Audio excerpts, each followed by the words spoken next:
Call the meeting to order.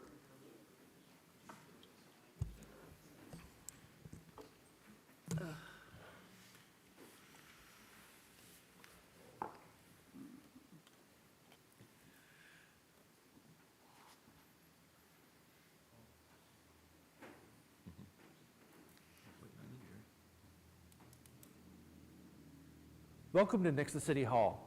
This video is going to provide you with an overview of how the City of Nixa conducts City Council meetings. We encourage everyone to attend and participate in City Council meetings. This is part of how democracy works at the local level, listening to the perspectives of subject matter experts, city residents, and other community members helps our elected leaders make more informed decisions. Before we start the meeting, let's review some of Council's rules of order. These rules help us make sure our meetings are orderly and efficient, while protecting the ability of everyone to have an opportunity to speak. Please be respectful of the person speaking and hold your own comments until it is your turn to speak. Presenters are invited by the council to provide information during the meeting to the council. These are informational presentations only, and nothing will be voted on at the time of the presentation. Presenters are not time limited. There are 2 times when all other visitors will be able to speak to council. The first is during the visitor section of the agenda, and the second is during any public hearing regarding an agenda item. During the visitor section, anyone may speak to council about any topic, whereas the public hearings regarding specific agenda items allow you to make comments for council to consider before they make a decision on that topic. Whether you wish to speak during any public hearing or the visitor section, the following rules of order will apply. 1. Only one person should speak at a time. Be respectful of the person speaking and wait to speak until it is your turn. 2. Anyone speaking must do so from the podium and speak into the microphone. 3. You must first state your name and provide your address in writing to the city clerk before beginning your comments. 4. All speakers will be given 5 minutes to make their comments to the council. The mayor or council may have additional questions for speakers after this 5-minute period. 5. All comments should be addressed to the mayor and council. 6. If you have questions about existing city processes, programs, or policies, or if you need assistance from staff on any issue, please contact City Hall during normal business hours and we'll be happy to assist you or answer any questions you may have at that time. The public hearing is designed to provide the public an opportunity to provide testimony and information to the mayor and council regarding the decisions they may be considering. Keep in mind this meeting will be recorded and live streamed with video and audio. Therefore, all comments relevant to this meeting must be spoken into a microphone, otherwise video viewers will not be able to hear you.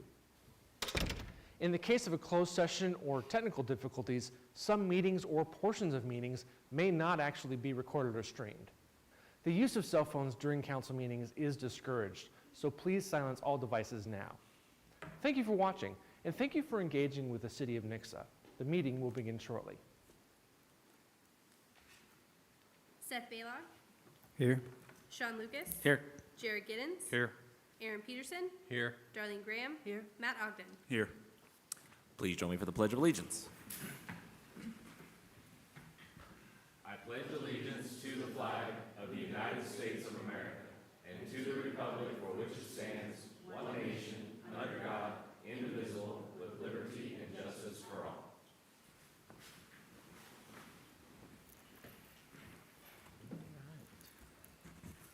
And we'll move on to our proclamations. We have 2 proclamations this evening. Whereas approximately 1 in every 772 babies in the United States is born with Down syndrome, representing an estimated 5,100 people a year, and whereas Down syndrome is the most frequently occurring chromosomal disorder and is the leading cause of intellectual and developmental delay in the U.S. and in the world, and whereas possessing a wide range of abilities,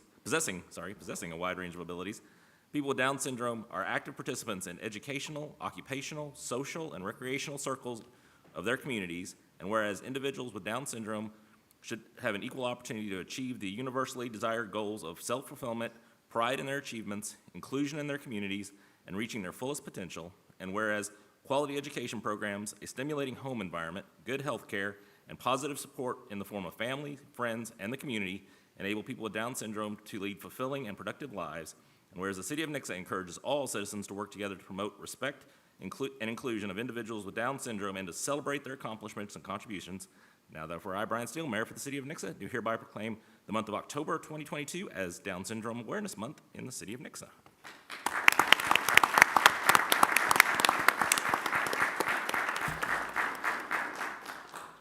We have some of my friends here this evening. Aiden.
I know Aiden's a great connoisseur of flags, and so as soon as we get our new flag in, we will make sure that we get a copy for him as well.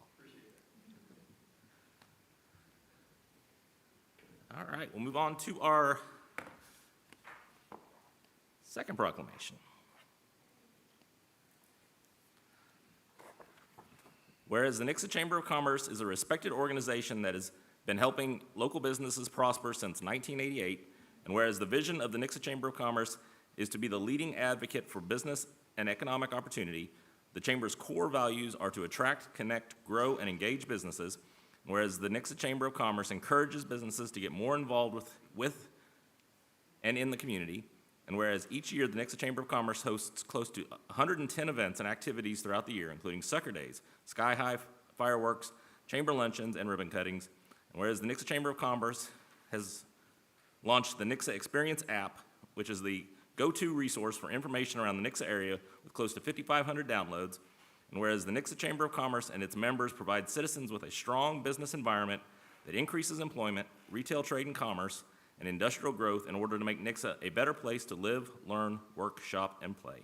Now therefore, I, Brian Steele, Mayor for the City of Nixa, do hereby proclaim October 19th, 2022 as Support Your Local Chamber of Commerce Day in the City of Nixa.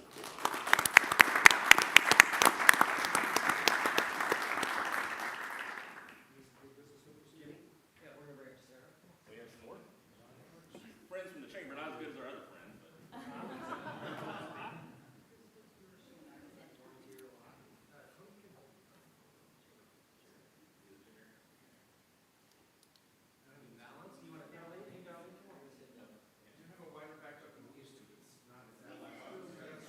Turn sideways.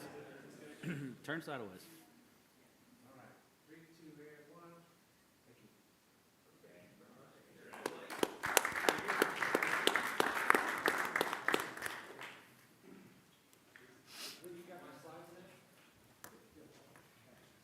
So let me introduce you a little bit who you got to see today, since we have some new chamber or council members here.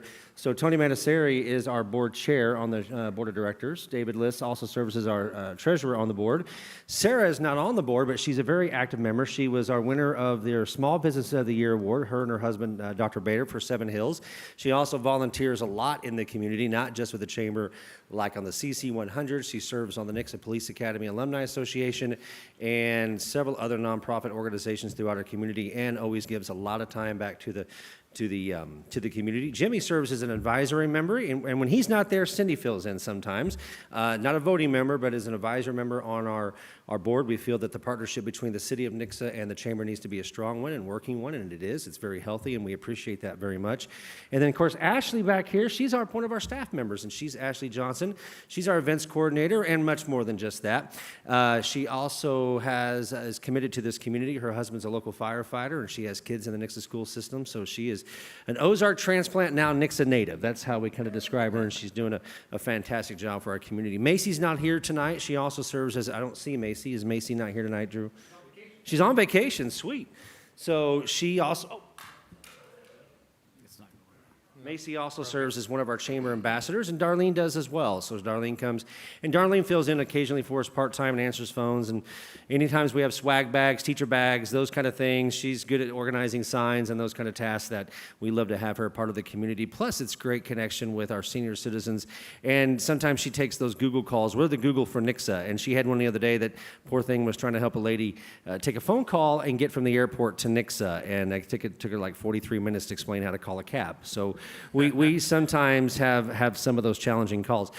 Just for the new members tonight, my name is Chris Russell, President CEO of the Nixa Area Chamber, and we are a growing chamber, and we're strong. We had a big luncheon today, which we featured a lot of different elements. We don't call them luncheons. Luncheons are boring, so they're a show. They're a big show, and we have multiple videos and activities that we do. We even had a drill sergeant in there today making a firefighter do push-ups, so lots of fun activities. But we're much more than that, too. We're also business coaching, consulting, work with our communication within the chamber through our chamber members to make sure they have the resources that they need to thrive. We try to help with our economic development offices and try to attract new businesses into our community the best we possibly can, help those through the process and kind of continue to grow. And we like to say that we also like to not only provide business to business or organization to organization opportunities, but business to our community organizations. That's where Sucker Day, Sky High Fireworks, the Experience Nixa app, those events come in so they have a chance to be seen out in those major things. But I want to talk to you tonight, give you a little update on what's going on with right out down the street here on the left-hand side. Probably the very biggest project that the Nixa Chamber has ever undertaken was purchasing and remodeling a building here in our community. And we purchased this back in February this year. The board of directors made a decision to do that. It was about $554,000, and we earmarked about $165,000 to do a remodel. And during that time, the process has seen major inflation and it's been a challenge, but we're getting through it. We're hoping to be able to come at some point to City Council and utilizing the ARPA tourism funds to help out with the Welcome Center portion. This will be the Nixa Chamber of Commerce and Welcome Center.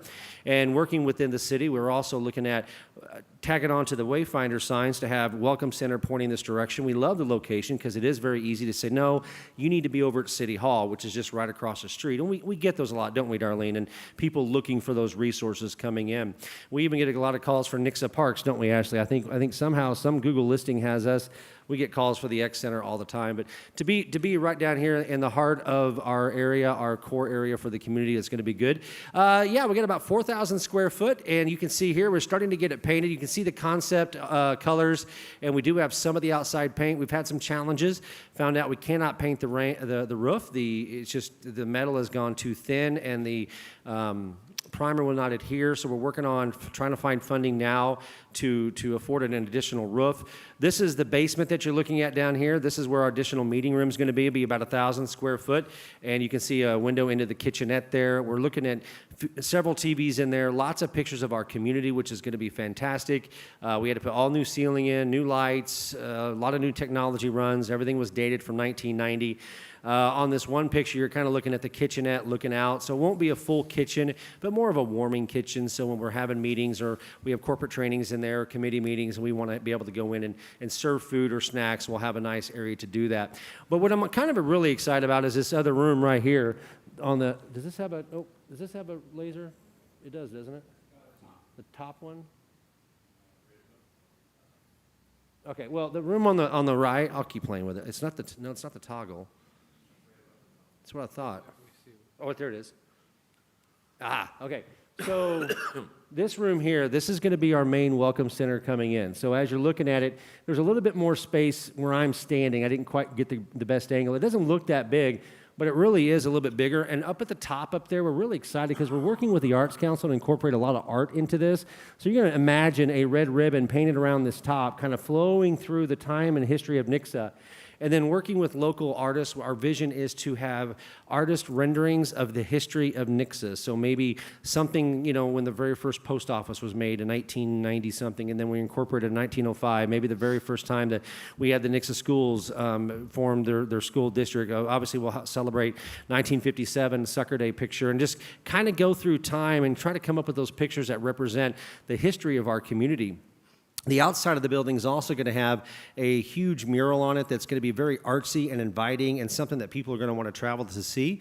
You're also going to see a big sculpture, part of our Nixa Arts Council sculpture on the Move project that we have. We have 2 current sculptures, one at Rotary and one at Macaulay Park, and the third one will be here at the Chamber. We have a special place outside for that.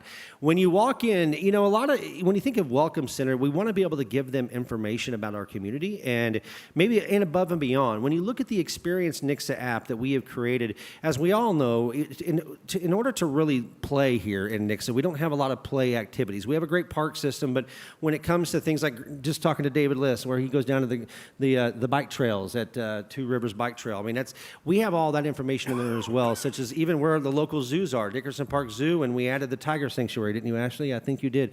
So other areas outside, but we will want to be able to focus that in there to show people all the great things. And to do that, we have to do it digitally. And to do it digitally requires more technology, interactive screens, but that's going to be part of the Welcome Center, part of the tourism. So we're going to be asking for some additional funds to help us with that. And that's really going to be kind of cool because on the left-hand side would be the Experience Nixa app, and on the right-hand side, well, when Drew gets his app done, or the City of Nixa gets theirs done, we will have it on the other side. So people want to know how to get utilities. They want to know how to get a building permit, those sort of things. We'll be able to access that on the right-hand side. And then, of course, that conference room that you see back there in the middle, that's going to be open for our local businesses who work at home. I was talking to Oscar the other day, Big O's Power Washing, and when I told him about the vision for this, he goes, man, that'd be great. He says, it's so loud, like places like McAllister's and those kind of things, when they need to go have a business meeting, and he doesn't want to bring it to his home, of course. So to be able to have a conference room that has web capabilities upstairs for web meetings or Zoom meetings and those kind of things is going to be crucial for our businesses and organizations. Another thing we're looking to fund, now this is not really the tourism part of it, but something for our businesses, is in the back we want to add additional mailboxes. A lot of at-home businesses, they operate under, you know, they're either a P.O. box or, you know, 1232 North McCroskey or whatever, some home address, and you don't want to put that on a business card. And so we're going to be able to, we want to add some additional mailboxes that people can rent yearly, and then it'd be like 902B, C, D, and they can put that as their mailing address and make it look a little bit more corporate. UPS did that. Of course, we know they went out, and there was a big cry and demand for that in our community. So little things like that. But again, we're working on this behind the scenes. We've got, of course, the sign's up. It's getting repainted right now, so now the sign is off of it. However, that'll be up soon. We've got great visibility on that. The other thing we're working with is offering other opportunities for businesses to be what we call legacy members. And these legacy members is kind of being driven by our board of directors. And we had a big donation today. The Rotary of Nixa donated $5,000 towards this project. So did Jenkins CPA. Central Bank is committed. Ozark Bank's committed.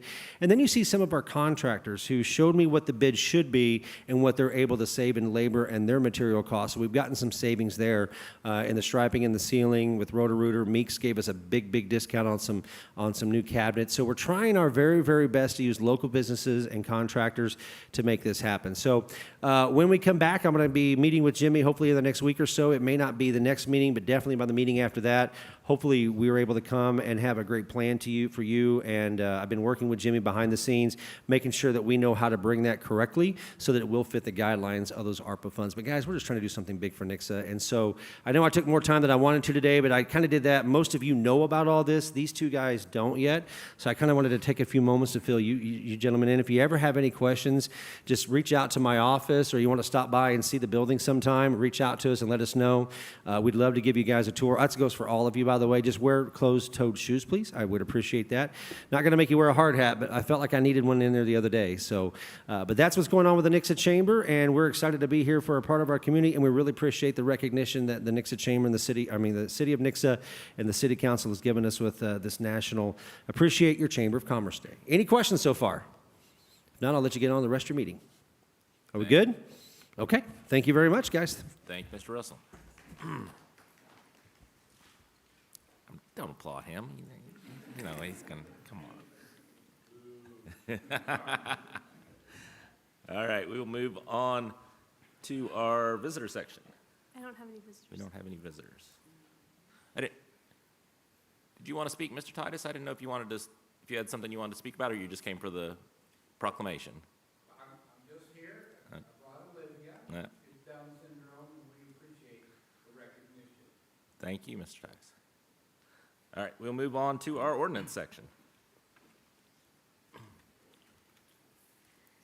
First reading Council Bill number 2022-102, an ordinance of the Council of the City of Nixa, rezoning the real property generally located at 415 North Main Street from a single-family residential R1 district to a neighborhood commercial NC district. Mayor, Council, good evening. We have an application from the property owners at 415 North Main Street to rezone the property from R1 Single Family to neighborhood commercial. The property was originally platted in 1971 as part of the McConnell Addition subdivision. The residential structure that is on the property is originally from 1930. If you are curious, the property owner plans to convert the original structure, residential structure, into a commercial space. The subject property is bounded by North Main Street to the east, and then R1 single-family zoned properties to the north, west, and south. The land uses in the vicinity are of, okay, you lost me, Drew. The surrounding land uses are of neighborhood commercial, which features the Big Isle Subs, and then Glow Boutique to the north.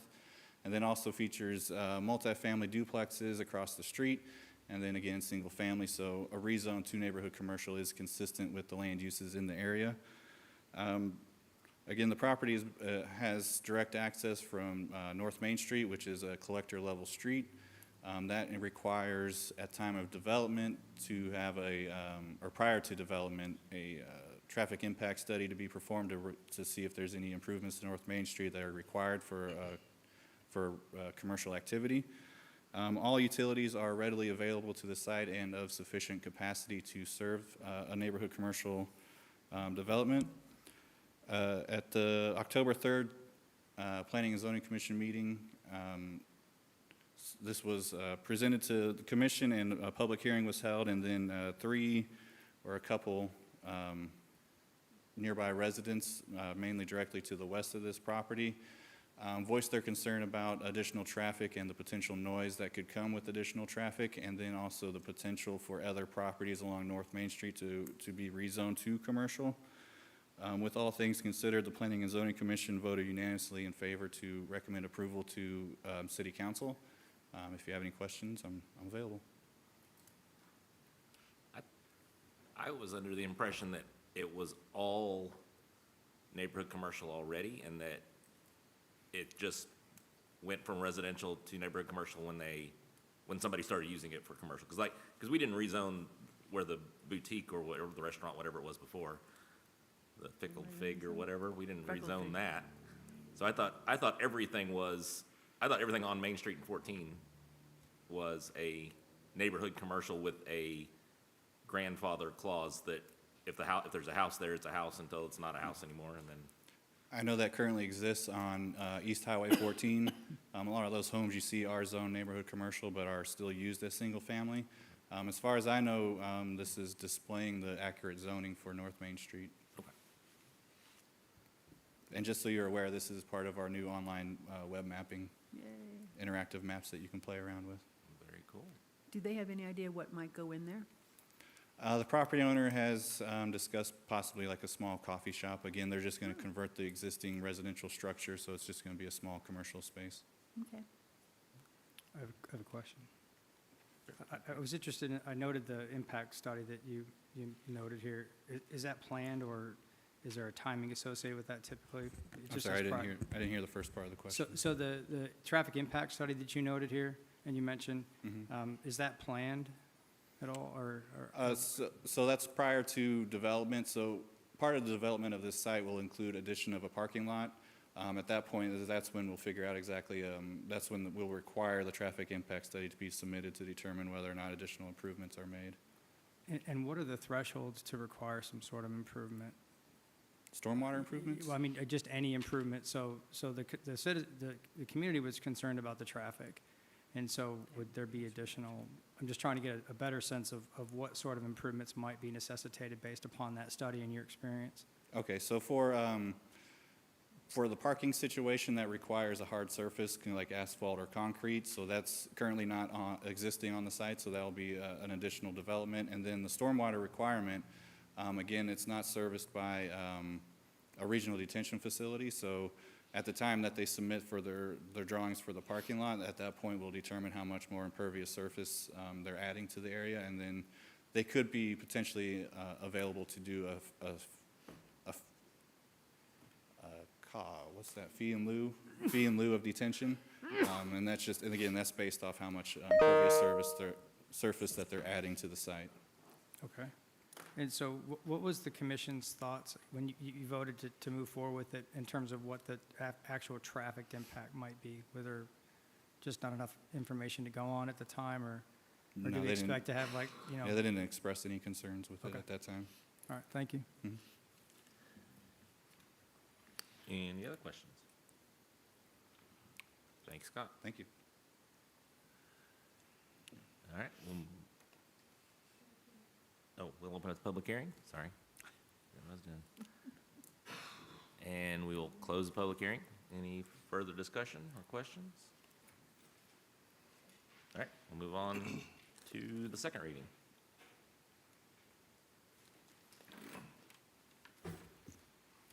Second reading, Council Bill number 2022-094, an ordinance of the Council of the City of Nixa amending the 2022 annual budget to appropriate funds for the repair of a water main break at Highway 14 and Gregg Road.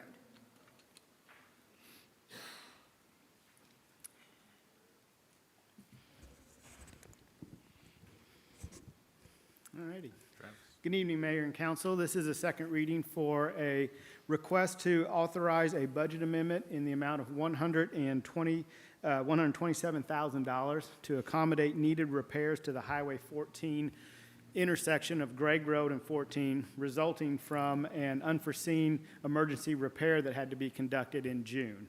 As presented in September 26, we did receive one bid for the project. That was $127,000. Doing an internal review of the bid, we determined that that was a relevant bid and within the scope of the services that are needed to make the repair that MoDOT has outlined for us.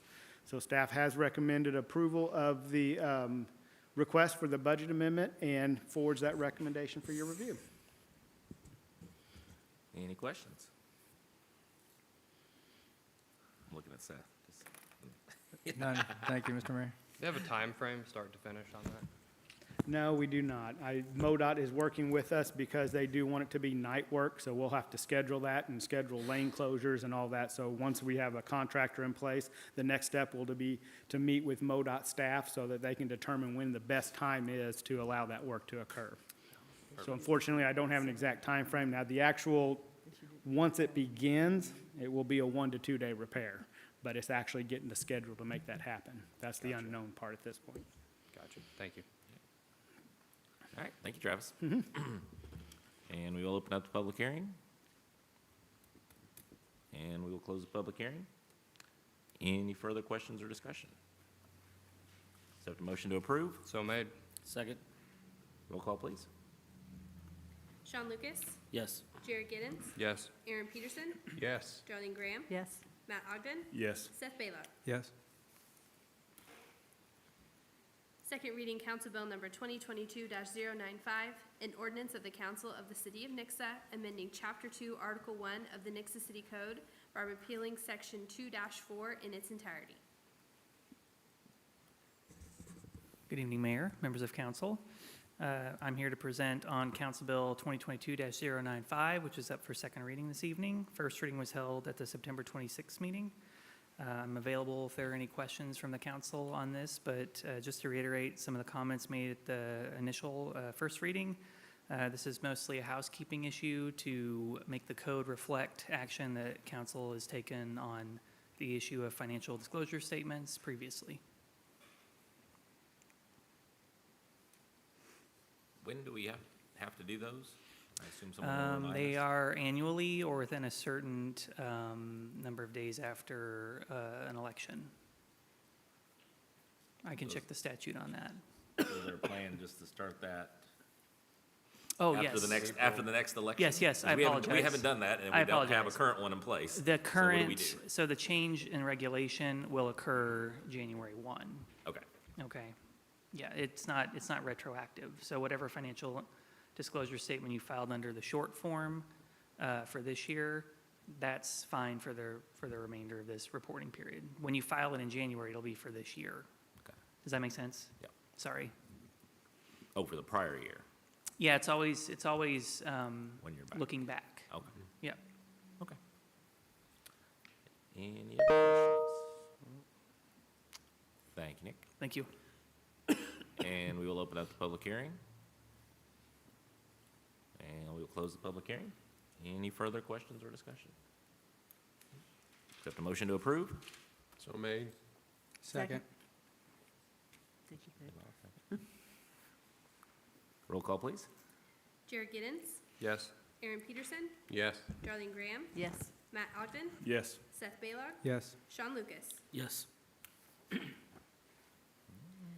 Second reading Council Bill number 2022-010, an ordinance of the Council of the City of Nixa authorizing the issuance of $3,085,000 principal amount of a special obligation bonds, Series 2022A, of the City of Nixa, Missouri, and certain other documents and actions by the city. Good evening, Mayor and Council. This is second reading for the issuance of the special obligation bonds to purchase the RDE water system. The system itself is $2.5 million with $500,000 left for capital improvements, and then the addition in the issuance costs to make up the $3,085,000. I think that's about all. We talked about this at the meeting last week, so I'll answer any questions that you have. Any questions? This is going to Commerce Bank, correct? Commerce Bank. Mhm. Or their holding company? Clayton Holdings LLC is there. No question? All right, thank you, Jennifer. And we'll open up the public hearing. And we'll close the public hearing. Any further questions or discussion of this item? Nope. I'll accept a motion to approve. So made. Second. Roll call, please.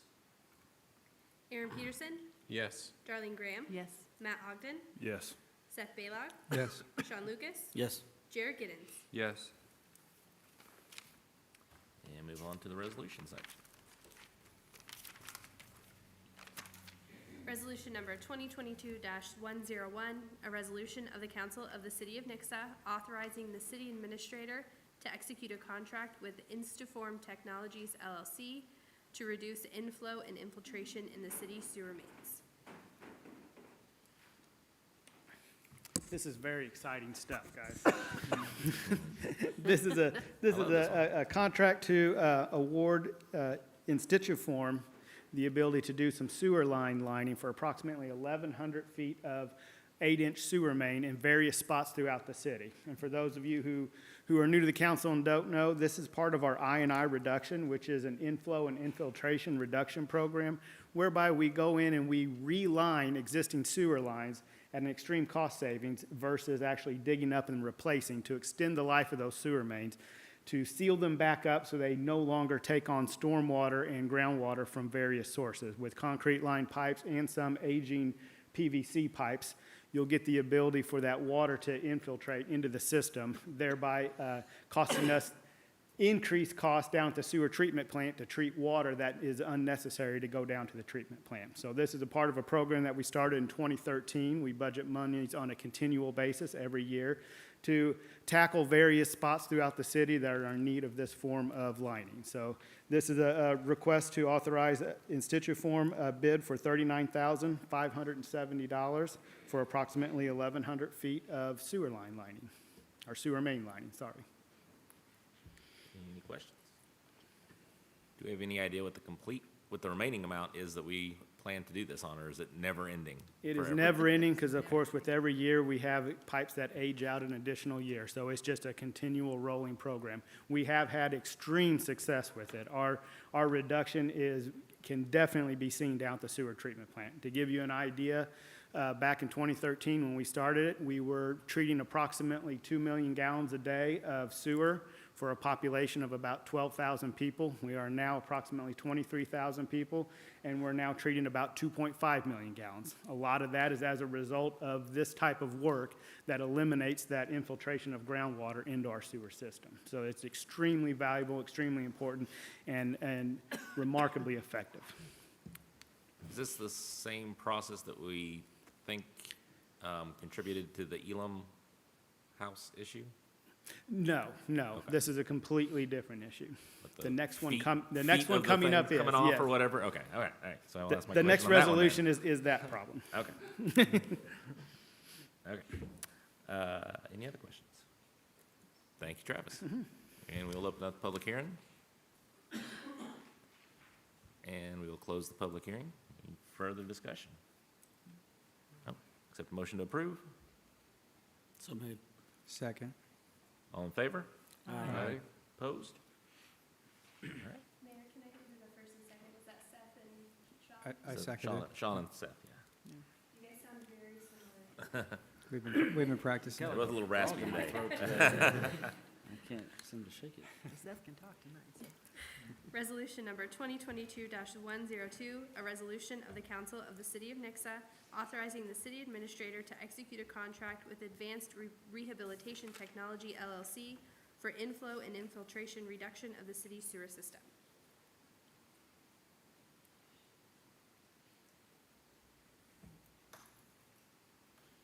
Same process as we were just talking about, but in this case, it's with manholes instead of sewer lined.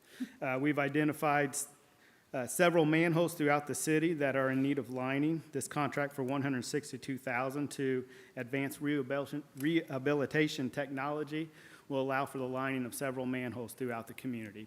And Mayor, this is where your question is relevant, because this process that we went through last year did result in an unforeseen issue with an existing sewer line whereby steps inadvertently got placed into the sewer main and caused a clog. Because of that, we have tightened our scope for the project, and we have put safeguards in place to ensure that does not happen again. So this company is a different company than we contracted with last year, and we have been in contact with them and expressed our expectations with the lining this year and what we're going to see that we haven't requested in the past. So they're very comfortable with that, and we're also recommending moving forward with this project with learning from our past mistakes.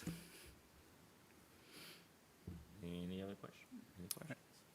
How long does the coating last? Is there a shelf life for it? I mean, do you know? Jason, help me out. Do you know? 20 years on the manhole lining. That was 20 years on the manhole lining Probably 20 years on the sewer lining too. and 20 years on the sewer lines as well. Thank you. Sorry, I'm repeating for the audience. That's good. Any other questions? Thank you, Travis. And we will open up the public hearing on this item. And we'll close the public hearing. Any other discussion or questions? Accept a motion to approve. So made. Second. Get on to Darlene in a second. Okay. All in favor? Aye. Opposed?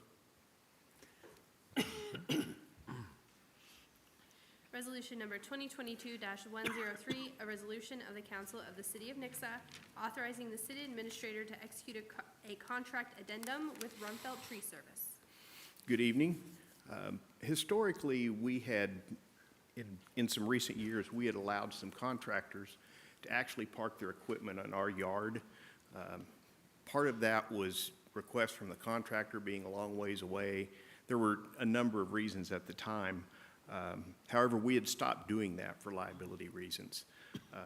Mr. Woodman has helped us come up with a way where in the future we can do that if we'd like to, offer them a staging area, and we would just put it in the actual contract. In this particular case, the contract's already in place, and so what we're asking for is for this addendum to allow Rumfelt Tree Services to park their equipment in our yard. And what we're talking about is a bucket truck, and then a box truck, and maybe a chipper.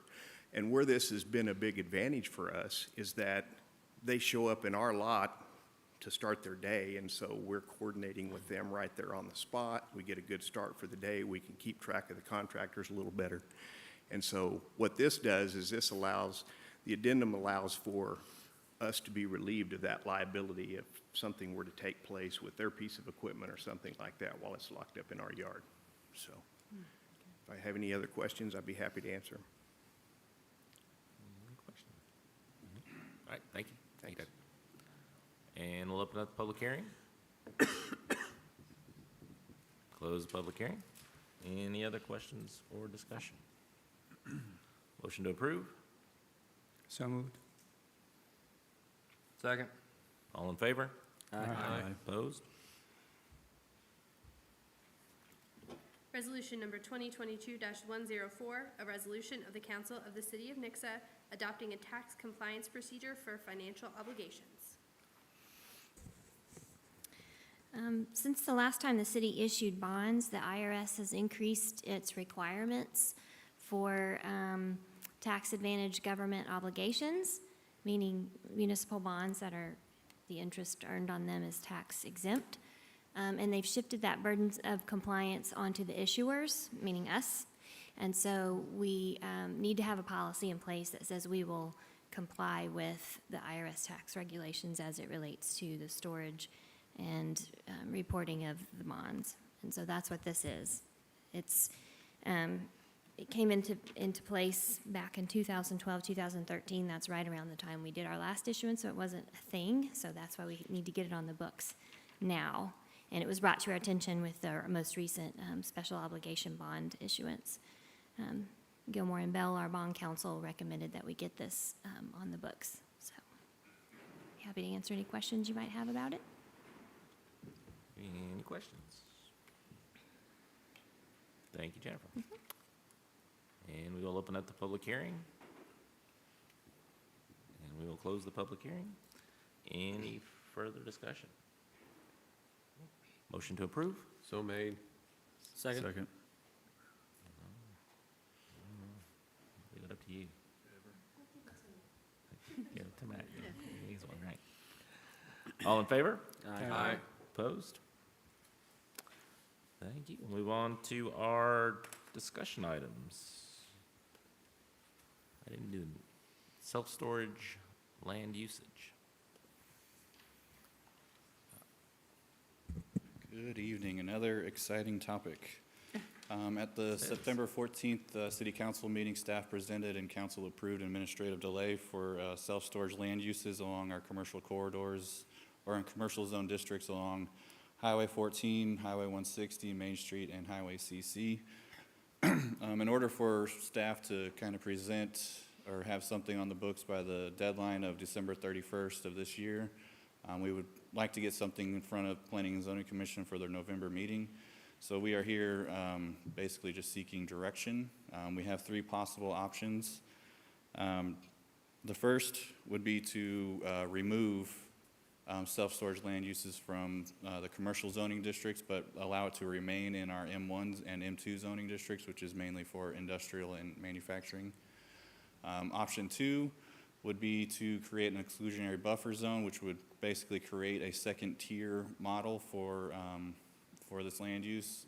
What it would do would be to create a certain distance from the right-of-way of each specific corridor, and then that land use wouldn't be allowed within that corridor. So that one requires a little more fine tuning because obviously 250 feet from Main Street is very great compared to what it would be against 250 feet along 160. So each corridor would have its own specific exclusionary buffer zone.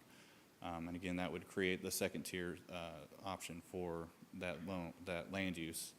The third option would be just to continue as we've been doing, and then make no code changes, and then just let the administrative delay expire at the end of the year. So again, we're here just seeking, make sure we're going in the right direction. If there's any other options or any guidance, that's what we're seeking. Can you bring up a zoning map, Drew? He still has it pulled up on the tab. Well, there you go. That's easy. Zoom out a little bit.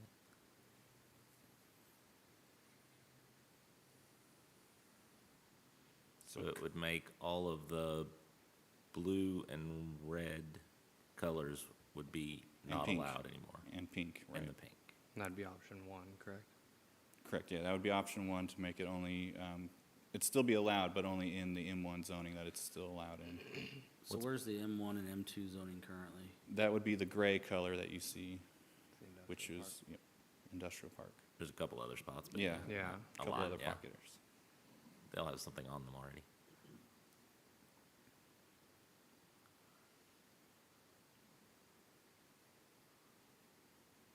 What's the pink? Is pink Neighborhood commercial.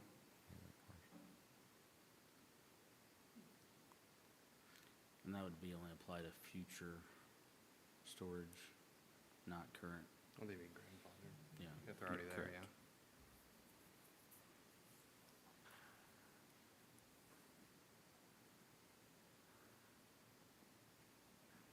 Blue is highway commercial and red is general commercial.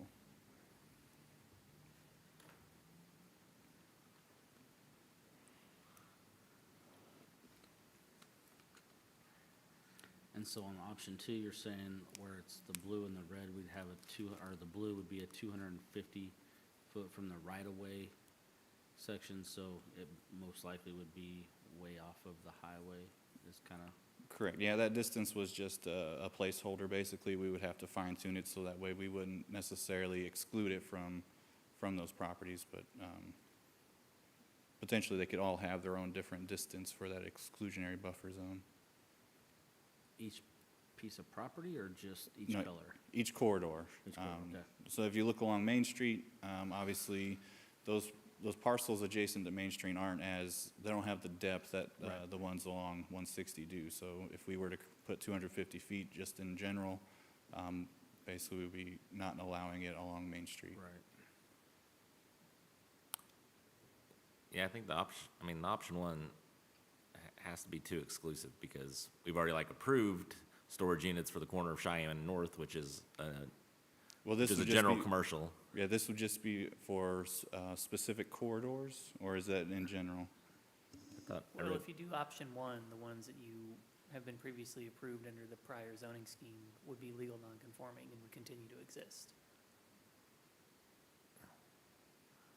And So, would they do? but then, so if somebody did want to put one in an area that wasn't on Main Street or 160, that we would normally consider a place where a storage unit should go, they would have to come in and ask to have it rezoned to M1 to allow for it, regardless of where it's at, Right. regardless of location. Okay. So they would still have that option, or they have an option to develop in the county. There's other areas for them to promulgate.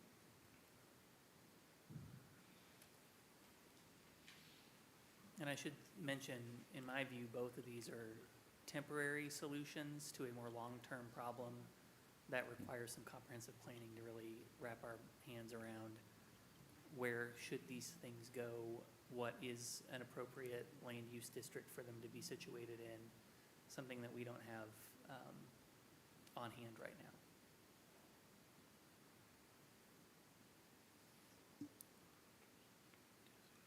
Do both options remove Main Street from the mix? Well, not until No, you get well, North yeah. Main.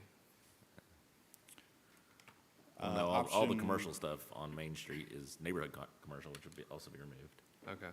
When we get farther north, it turns into general commercial. But yes, option one would basically remove it from North Main Street unless there was some industrial zoning there. And then, Mayor and Council, as Mr. Woodman said, this is kind of a temporary, until we get the comprehensive plan completed. We do plan on doing that. We're actually working that into the budget for 2023. So this will get us through until that is completed. So we do anticipate that being completed by the end of next year.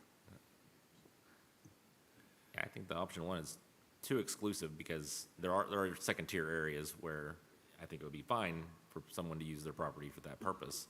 What we're trying to protect is the first tier property, the stuff that's right on 14, right on Main Street, right on 160.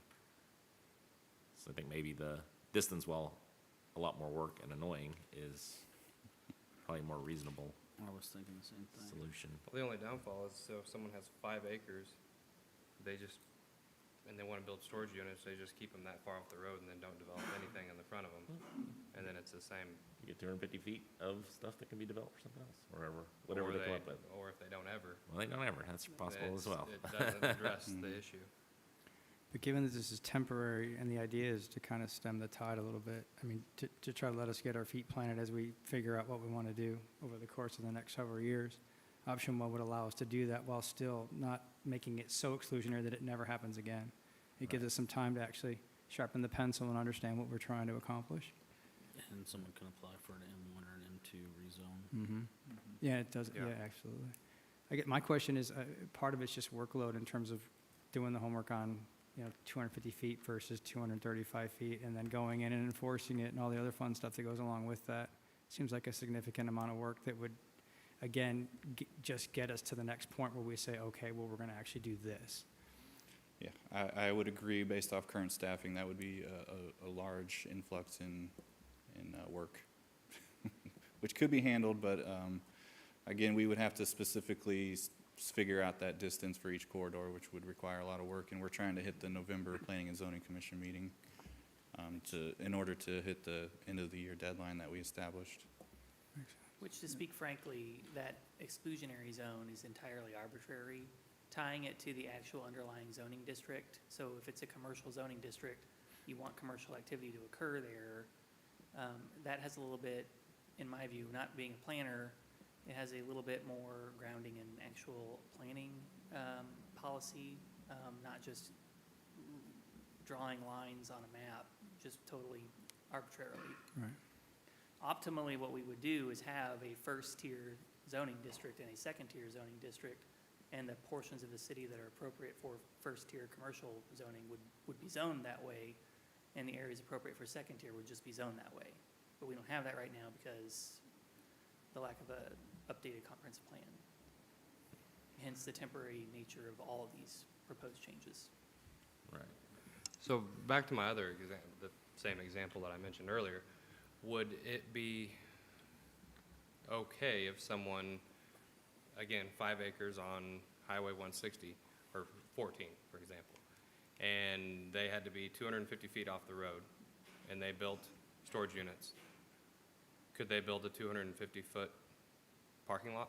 Well, it's going to depend on how that exclusion is drafted. So the way the administrative delay is drafted, if any portion of the parcel falls within that buffer area, then it's just not a permitted land use on any portion of the property.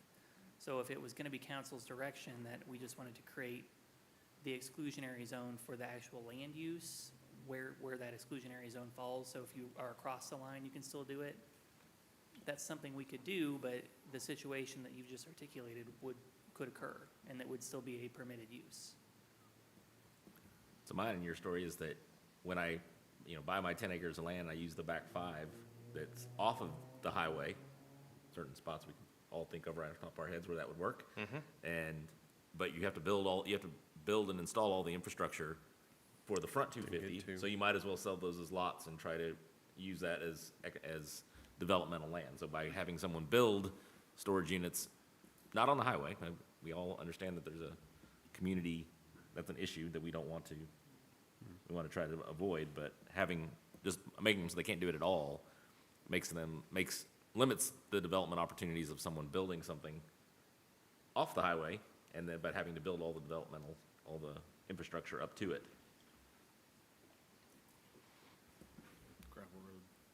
Gravel road. Well, we don't allow gravel roads, so we have to build nice high roads, and we make them put a bathroom in their storage unit or whatever. We have all kinds of interesting rules.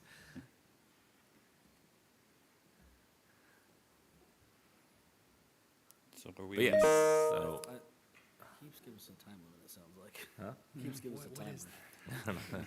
He's like, time's up. He's peeping at us. I think that the first option, given that it's a temporary nature, is probably to hit the timeline that we're looking at, in my opinion, is probably the best option for the time being. I agree. Okay. I'll take that as direction. Take that. What does that side of the room think? But there's, Because we're awfully I quiet agree. down there. I think option one is probably our best for the short term, for sure. It protects our property the easiest for the staff, sounds like to me. So, Okay. Okay. Thank you for your time. I think we all agree. Thank you.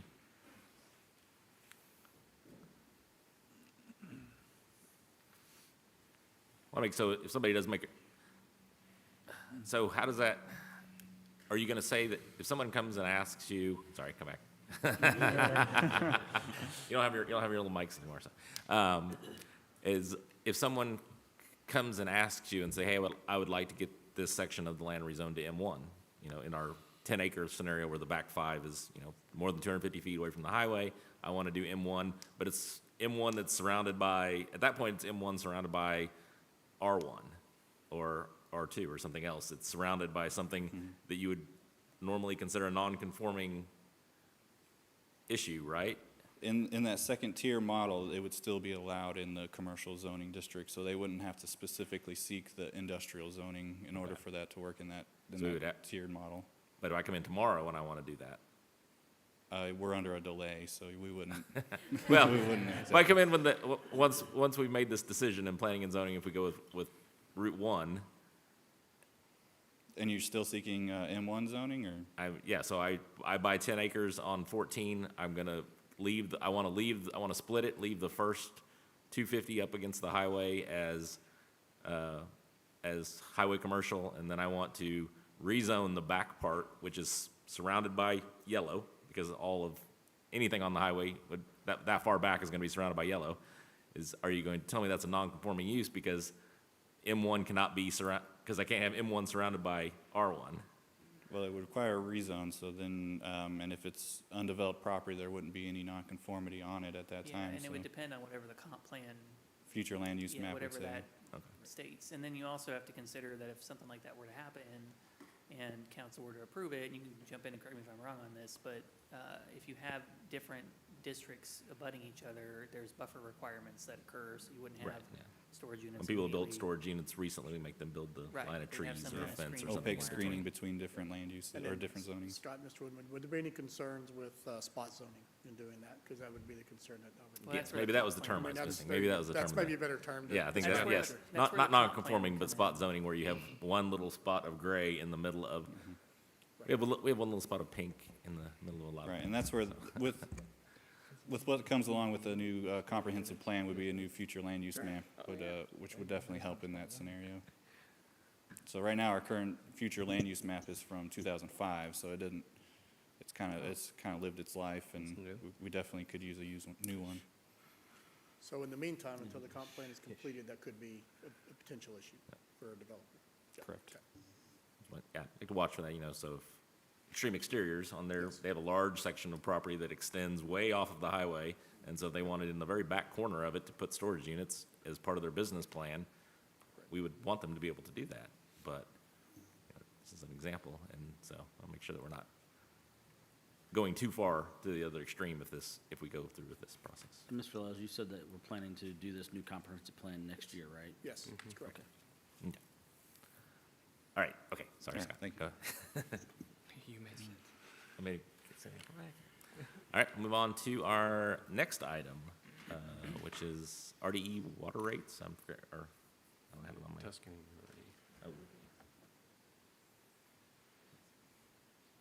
Phased in water rates, we'll call it that. Yeah, whichever one of you wants to come up and tell us about this.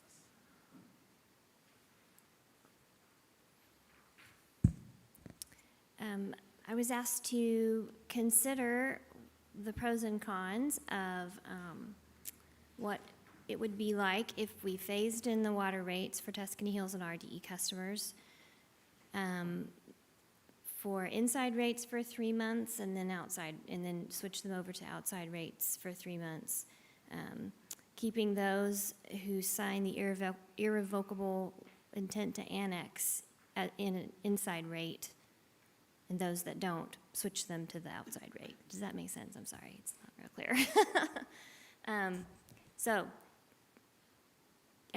Council, please discuss and let us know which direction you would like for us to go. Did you have the rate thing? Did you update that I rate? did. the I little did rate update graph the that you rate did? thing. I gave it to Drew. So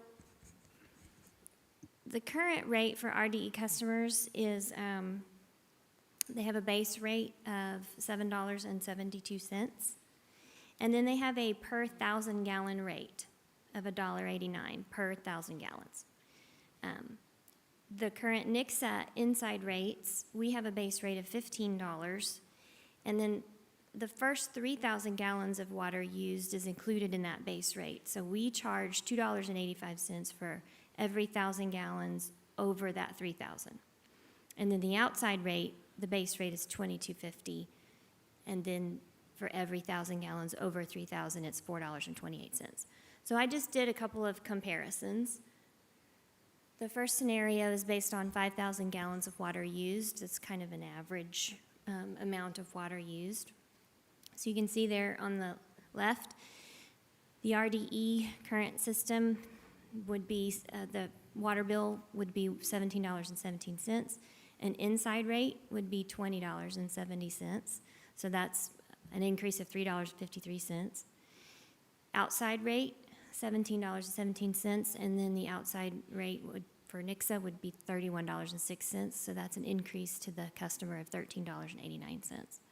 So if you do that for 3 cycles, you can see the different comparisons between the RDE and the outside, and then the difference between inside and outside rates there. I know it's a lot of numbers. But I would like to point out that the bottom scenario is probably going to be what's most likely. If you'll scroll up, please, Drew, scroll up the other way. Down. Because the infrastructure is so aged and in such bad shape, the water meters are not calculating consumption accurately. We've estimated maybe 10%, and that's being generous, are calculating consumption at a correct rate. As water meters age, they slow down and they don't calculate exactly how much water is being consumed. So I feel confident that they're not metering 3,000 gallons of water. So most likely, all of the RDE customers, or a lot of the RDE customers, are going to only be paying the base rate because it's not calculating the consumption clearly. So this is a more likely scenario.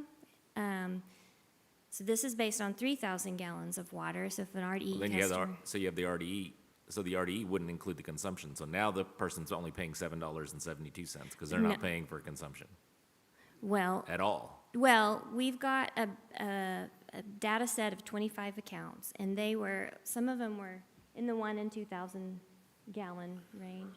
Yeah, it's still counting. They weren't using more than 2,000 gallons. So it is counting some, but not more than, not the $5,000 or 5,000 gallon scenario. They were, counting 1,000, 2,000, less than 3. So this is based on 3,000 gallons of water used. So yeah, it could be 772, it could be, a couple of 1,000 gallons of usage, but there's the difference you can see there. So if we charge the outside rate, that they're going to be paying $9.11 more per month for that outside rate. So we talked about that we have to upgrade these systems, and part of that's gonna be the meters. How soon is it gonna be before we get the meters upgraded in this system? That's going to depend a lot on when we get the meters. We've Okay. had 3,000 meters on order since, Last year. last year. We just got 500 of them last week. So hopefully we'll get them, fairly soon, and we'll start switching them out immediately. But Well, I and the just reason I just asked don't that have is a 'cause note when we're going to get with those these yet. 2 scenarios where it's not counting, you showed what it would look like if it was counting, but then you showed what's like not counting. So if we do, where we go from not counting, so it's gonna be up, a couple bucks, and then it's gonna be even more once we do start counting. That's gonna be another sticker shock for those Right. residents as well. Staff's concern is that it's going to be confusing for the customer. They're going to get a bill that's going to be consistent for 3 months, then it's going to go up, and they're going to think, okay, it's going up, and then it's going to go up more when the when the, Meters get when the replaced. meters are put in. So our concern is, if we do it this way, if we phase it in, I think we're gonna have a lot of angry customers on our hands. And we can try our very best to communicate what we're trying to do, but, you know, there's gonna be a large majority of those customers that don't pay attention to that, that don't. Have we received Understand it. a lot of them that have given us the authorization to annex? No. Or, no, most of them didn't give us that. Couple. Some in Tuscany Hills.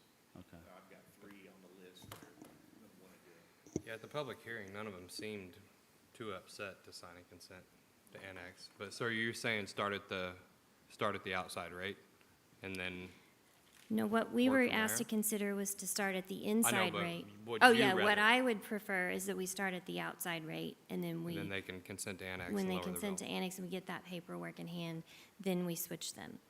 There's Good. some logistical issues with it as well. We're going to be able to import all of the accounts in a data file. So if we put them all in at an outside rate, and we have that outside rate for 3 months, and then we have to piecemeal the ones back into, other way around. If we import them all in an inside rate, and then we have to piecemeal each of them back to the outside, that's a manual process. So 1,200 accounts, we have to manually type that in and change that rate code.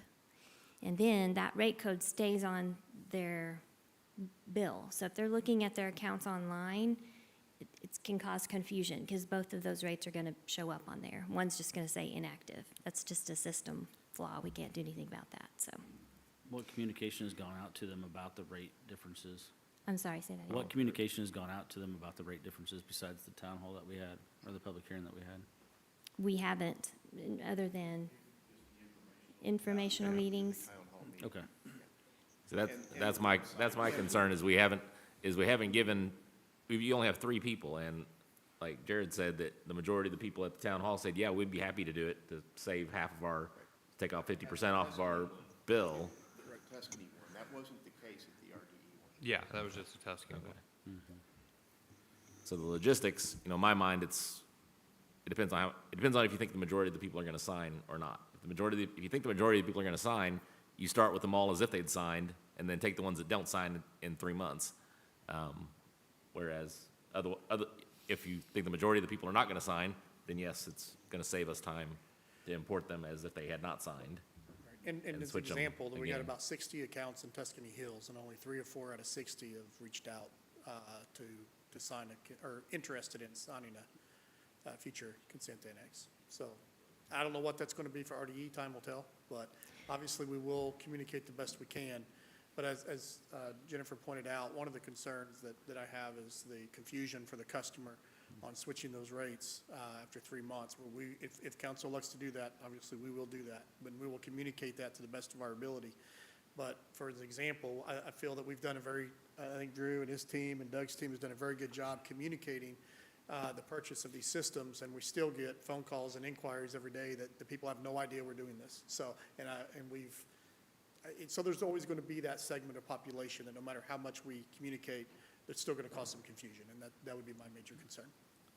Well, and I also think that if you go out and it's gonna cause more confusion to increase it later, if you can also put on there, hey, if you want to lower your bill, contact us about annexation. So it's a manual process every time you change it, correct? So if you were to start out at inside rate, 3 months hits, and only 10% of the people have Yeah. submitted their consent Then to annex, We're then gonna have to go 90% into are now 1,000 raised up. accounts manually and change that rate. And then those are all raised up, and they're gonna crap. That's a lot higher, and so then they all want to annex, so then you have to go back and change. All the way back down again. I think it makes a lot of sense to go with the outside rate, one for staff, not working, typing all that in twice. And, I mean, honestly, if you raise your bill twice in 3 months, what's gonna make you mad to raise it twice or just once? Yeah, we'll be starting out on a bad. Well, I really- and there's They're only potential- mad day there's one a anyway. potential of it Well, raising yeah. more than But you just could- once or twice because of the I once mean- we put new meters in, that's also gonna probably increase it as will. well.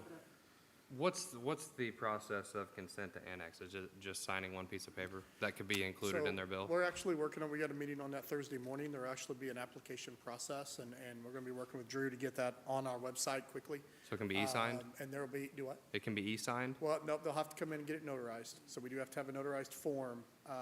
And so there's a few things we're working through as far as ownership.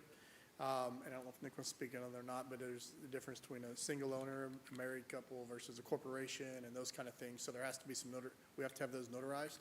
So there will be an application and then. Doesn't they'll have to come Missouri in and get that. recognize e-notary? Pardon? Missouri recognizes e-notary. I'm just thinking for people who it might not be easy for them to come in.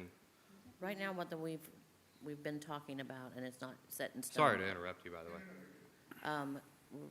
Nick's going to come up with a application that's fitting. We'll have the consent to annex form ready to go. They'll come into City Hall, and they'll fill it out, and we'll notarize it for them for free. And then we will make a copy of it for them to take over to the utility office so that they can change the rate code at that time. We will keep the original in planning and development in a file for future annexation. And utilities will be able to have that scanned in on their account as proof, and then they'll have a copy of themselves.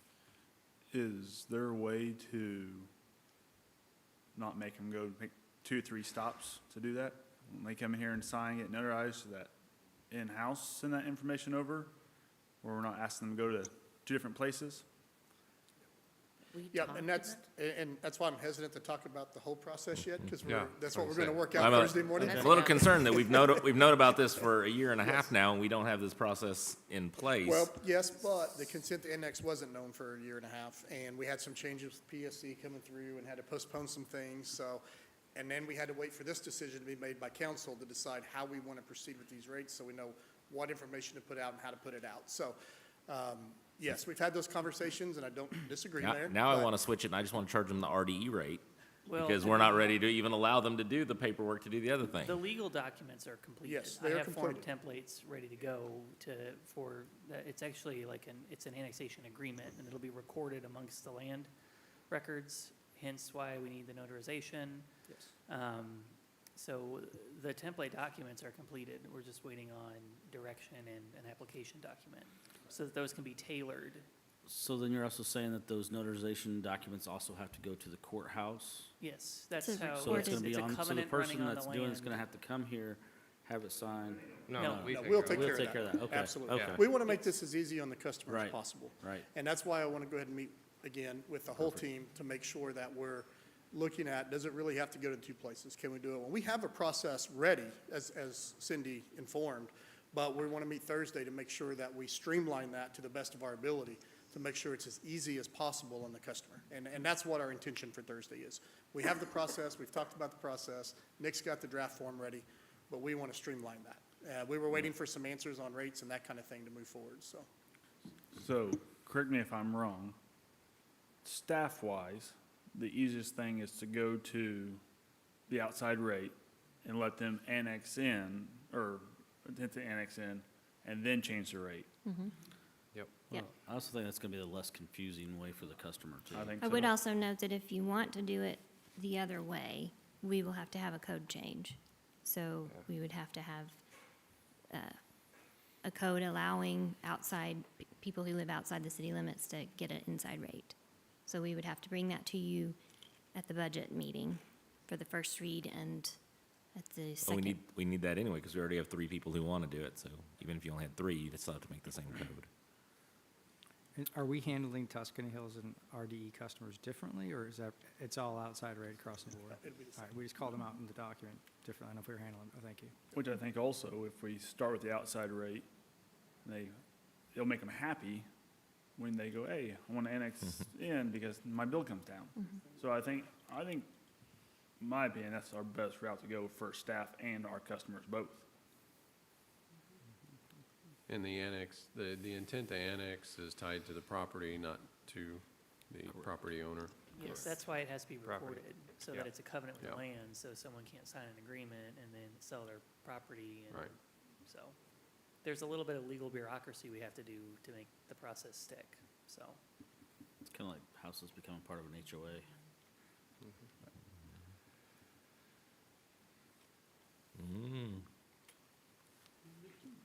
Whatever y'all decide, but my dad's gonna be over at your desk, Brian, the first day he gets his bill, and probably every other day for several months after that. When he gets his $10 a month bill he's had for the last 20 years goes up to 25. Can they not consent to annex before receiving the first bill? If we had the Absolutely. process in place, that's why I was trying to give a buffer, Yeah. because we're not When- 100% When are we ready gonna to have, when are do they it, gonna have their right? first bills? When are they, I mean, when are they few getting their weeks. first bill? We close on the RDE property October 31st. So they won't become our customers until that time. Right, And then the first billing won't go out till no late so November. it'd be like November. Or early- yeah, early December. Early December, yeah. So, so you can have your process in So we order. could have it set up to where they could be. Oh, nice. Merry yeah. Christmas. But you can have the process to annex in. 4X on your water by bill that time. on Christmas. Merry Christmas. City of Do Nixa. we already have, I mean, do we already have the mailing addresses and everything of? When will we receive that on the 31st, or? Come on up, Brian. Come here, Brian. So zip your account. So we had to make a payment to our RDE's data collection system to be able to receive the data import. And they just received the check Monday. So they're supposed to be sending me, I haven't checked my email since I've been in the meeting, but we're supposed to be getting that full data import. They sent me an initial data set of the first 25 customers in their 1,200 set, so I could check to make sure Tyler would import it incorrectly, and everything looks like it's gonna be fine. So now I'm waiting on the comprehensive list of everything to be able to import in. So once I get that, we'll have a digital comprehensive mailing list for everybody. Tuscany Hills is fine, I've already got them taken care of. So technically, They're we'd have already- 75 days between now and that first, well, probably more than that, now and that first bill, where we could send out mailers that are, Correct. Yes. hey, Yeah, because in be theory, paying attention to this is what's gonna happen. yes. In theory, RDE is Here's gonna an do a example. final read before we close at the end of the month. So they'll be current, they'll have their last bill, so that means that we'll not even take our first read until Thanksgiving to be due at Christmas. So Okay. we're logistically should be fine. And how many customers is it? Is it It's 1,200? about 1,200. Okay. Can we come up with a couple of mailings in Of course. between and mail, let them know, hey, you're gonna receive a bill from the city of Nixa on this day. This is the changes if you would like, come in and talk to Cindy, and Cindy will fix all your problems for you. And the consent. Or to- whatever the system I mean, is, yes. The consent to annex can go out in November. Correct. Yeah. I mean, our key thing is we want as many people to do that as humanly possible. We get Yeah. 80%, I don't think it's possible, but, 50% may be somewhat possible. If we can get 50% of the people to accept it, then, it puts us in a great place for any future development where we can get enough of the dominoes to link things together, so. And those need to go to property owners, not necessarily residents, correct? Correct. That's, another thing to consider in our mailing, consider in That's our correct. communication to them, because they'll have to talk to their landlord if they're a renter. And then you got the whole English Village thing, which is we don't want to allow them, That's we don't one want to allow meter them for to long. annex anything. Yeah. That- yes. Okay. Can I just ask about the timing of this? So is there a sense of urgency that it has to be done like right now? Or can we offer a little more planning and a calm strategy that, As far as My- our decision today? Yeah, Oh, yeah. we've had lots of time. oh, okay. Yeah. Yeah. Yeah, we probably need to move Yep. now. Yeah, My with the opinion. closing coming up at the end of the month, we're gonna have to be taking those reads in November, and so we're gonna We've need been to. talking about this for. There's about a just year. so All right. many It moving was a new pieces guy and question, parts. sorry. That's okay. Great question.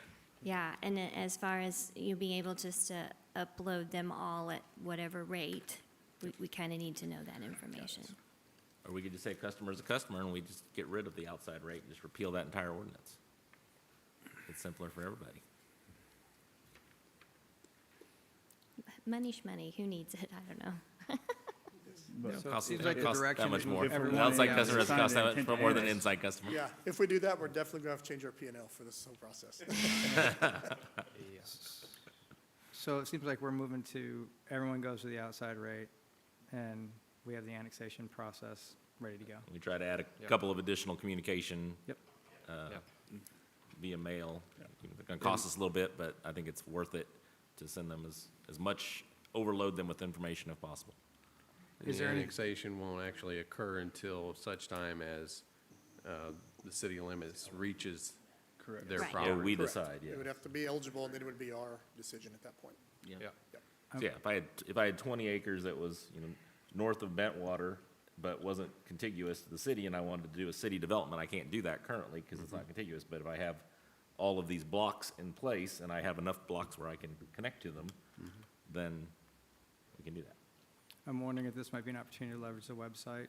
This might be a page we provide, someone could go directly think and that's it. consume it at their leisure. So it might be Yep. food for thought. Drew's Drew got has, his hand up. Drew has something. Got Drew. We already have a page on the website dedicated with a message for RDE customers and another page instead for participating. And then, just to repeat that for those listening online, we do have a page already dedicated for those for Tuscany and those for RDE. Awesome, thank you. And we just need to update that with new information. We can't send more communications until we know what. True, type of yes. system it is. We- That's I why agree. this communication has been delayed, is we've not known what the message is going to be yet. Okay, Find it on the so page. you all are in agreement, I don't say all of us, I'll say you all, are in agreement that we should go with the Start with the higher rate. outside rate. outside. Okay, Thank you. Yeah, Thank you. thank you. Very well. Oh, and for the new council members, this is Brian Hawk, our utility billing supervisor. Just as an introduction. So where do we Don't find it know. on the page, I Drew? don't Yeah. know either. Where's that at, Drew? Page don't scale very good either. The new website doesn't have all its pages, but it's, I mean, this, I was looking for the page with our pictures, I thought I saw that before, but I couldn't find it today. There we go. It's on the bottom of the thing. Because if you go to council, it just is a blank page. Mm-hmm. All right. Okay, so that is the last thing on our agenda for this evening. There's an informational item on the McCroskey Street Improvement District. May have any questions on that? Nope. I didn't understand that. I was trying to read that. I wasn't sure what that was about. We'll tell you Somebody later. want to explain what the McCroskey, Sure, let me get it pulled back up. Hang on one second.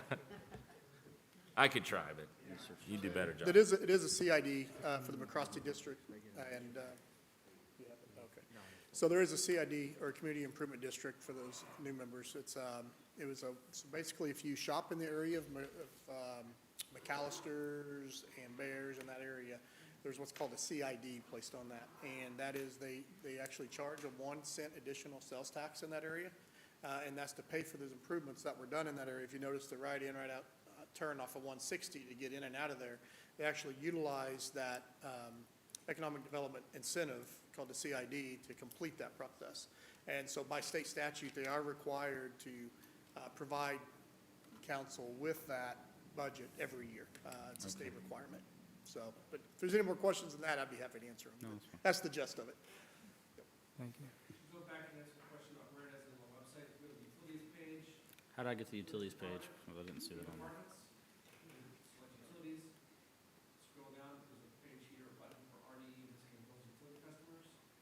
That page, There it is. there's a summary here for RDE, that this can list tab is right there, and if you, and then we're asking those customers to complete this contact form, get information so we can start communicating with them directly.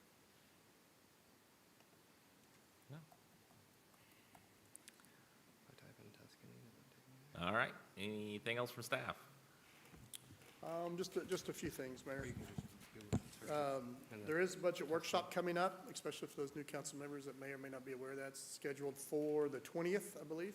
We'll be starting earlier that night at 6 o'clock. We will be providing dinner, so you can, that way, those that don't have time for dinner, you can come in, and that'll be our budget workshop, so we'll be talking budget that night.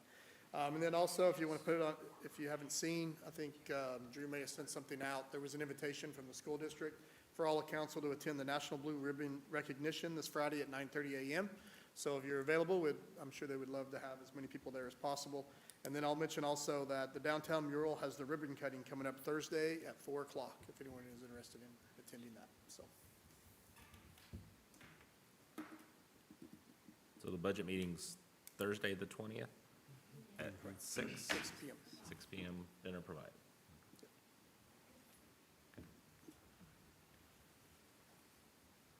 Anything else? And then just a reminder, we'll have our regular council meeting on the 24th, so that is a back-to-back meeting, but Well, on the 22nd, we'll also have State of the Community, so we'll have all kinds. State of the Just get Community will all- be Tuesday, the The 25th. 25th. We'll all just be hanging out together every evening. All of us, yes. That's right. Anything else? Anything else, Mick? Anything else from council? Like anything else? All right. Mr. Peterson. I make a motion that city council go into closed session under section 610-021-3 and 13 of RSMO so that council may discuss the hiring, firing, disciplining, or promoting of an employee and any individually identifiable personnel records, performance ratings, or records pertaining to the employee. I also move that this closed session, records related thereto, and any votes taken by council during this session shall be closed under section 610-021 of RSMO, and that city council shall stand adjourned after the closed session. Second. That's louder. Darlene Graham? Yes. Matt Ogden? Yes. Seth Balog? Yes. Sean Lucas? Yes. Jared Giddens? Yes. Aaron Peterson? Yes.